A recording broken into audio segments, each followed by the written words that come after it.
ዶክተር አብይ በዲፕሎማሲያዊ ጎራ ኢትዮጵያን በዓለም አቀፍ መድረክ አጠናክረዋል።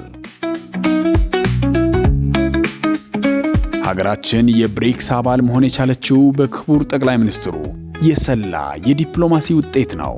የአፍሪካ ህብረት የሰላምና ደህንነት ምክር ቤት አባል በመሆንና በተለያዩ ሀገራት ባደረጉት ጉብኝቶች የኢንቨስትመንትንና የትብብር ስምምነቶችን በመፈራረም የኢትዮጵያን ዓለም አቀፍ ተደማጭነት አጠናክረዋል።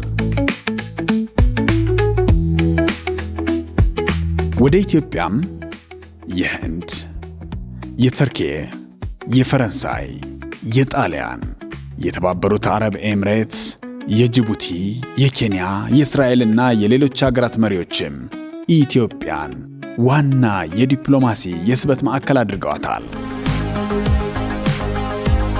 ክቡር ጠቅላይ ሚኒስትር ዶክተር አብይ አህመድ ሀገራዊ ክብርን ለመመለስ የጠንካራ ሀገረ መንግሥት አስፈላጊነትና ግንባታን በቁርጠኝነት ተግብረዋል።